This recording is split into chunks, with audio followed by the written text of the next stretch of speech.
Hello, welcome to the weather updates about 10:30, August 31st, 2019, and we are looking at. We're going to first start off with our weather and the current conditions outside right now. Looking at the satellite, we've had a lot of high clouds around today. You can see that we've had a lot of high clouds around throughout the day. Going back to let's take a look at our current conditions on Long Island today, as far as with the kind of weather we had. So 66 degrees right now. It's fairly cool out with the fair skies. Dew points are low and 54, so it got up to 79 in Farmingdale. We enjoyed low dew points and north to northeast winds all day, despite all the cirrus around. It was a very comfortable day. And tonight, if the winds drop off, we may be having a good night for radiational cooling. We'll have to see if West Hampton cools down or not. Right now, it is 56 there, so it is starting to cool down. You can see 56, a lot cooler there. So let's look at New Jersey, see how much warmer it was there today. 63 in Toms River. Let's see what Toms River hit today.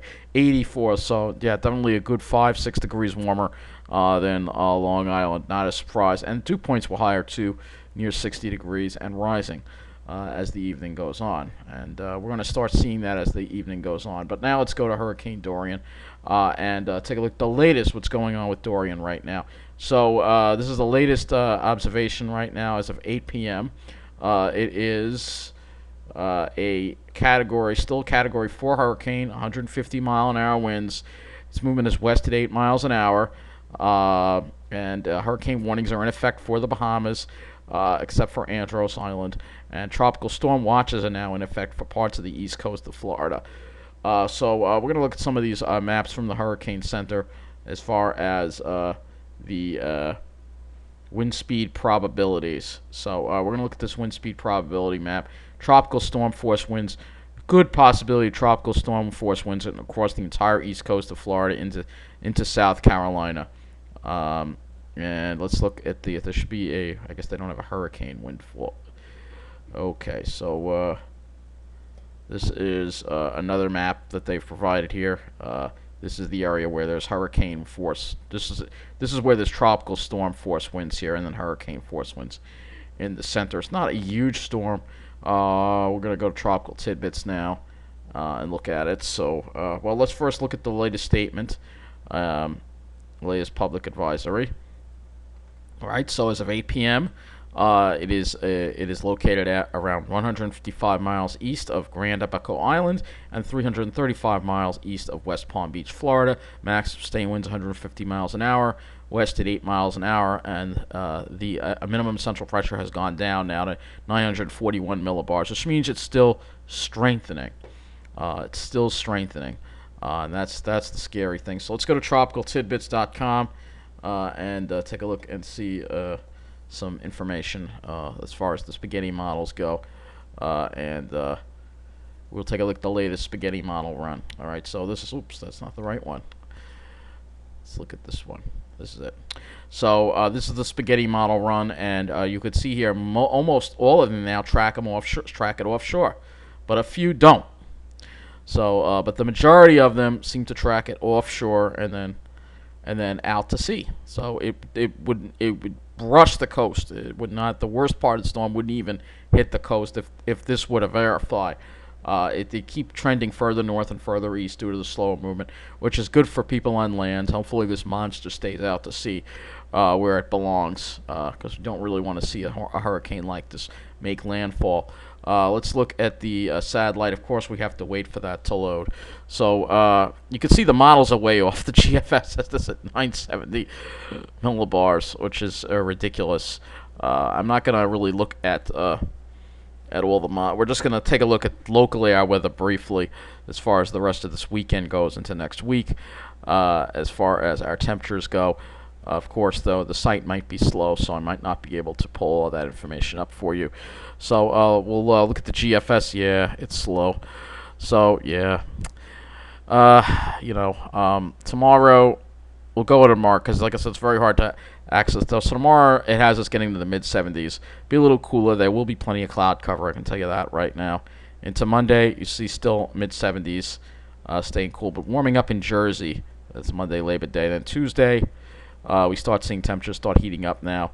Mid-80s, maybe near 90 in Jersey.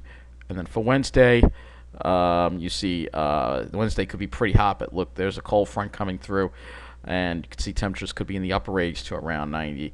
And probably cool, a little cooler on the South Shore with low 80s, and then boom, a strong cold front comes through. Then we're only in the 60s on Thursday. Wow, that's a really strong cold front, and you can see the circulation of Dorian right there offshore. So it keeps it offshore. We'll go and look at the dew points. So we'll look at the dew points. We can get that information up. Again, the site's very slow. Well, let's see if the satellite loop low. So here's the satellite loop of Hurricane Dorian. And this storm looks just incredibly healthy. And it looks like it's making a beeline right toward the Bahamas.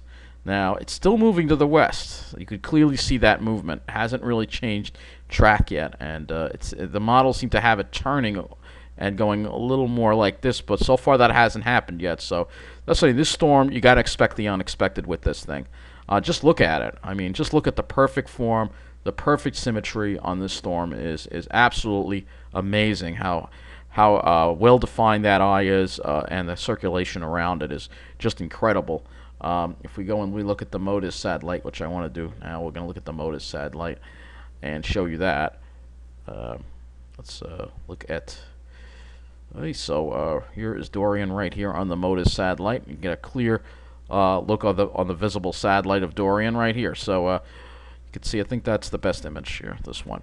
You can clearly see the well-defined eye, the outflow, the environment for this storm maintaining its strength or strengthening further, possibly getting into touching a Cat 5 status. That environment is definitely favorable for that to happen. So let's look at the GFS now as far as our dew points go. So as we go into Sunday, you'll see it starts getting a little more humid. Humidity comes back on Monday. Tuesday, we're dealing with some humidity. Wednesday, we're definitely dealing with an uncomfortable day. You can see that southwest flow. And then that cold front comes through, and then we have very comfortable, very comfortable air. But you can see it kind of gets hung up to the south. And hopefully it does stay well to the south, because there's Dorian. And if that front would have stalled close to our area, it could mean Dorian could come a little closer.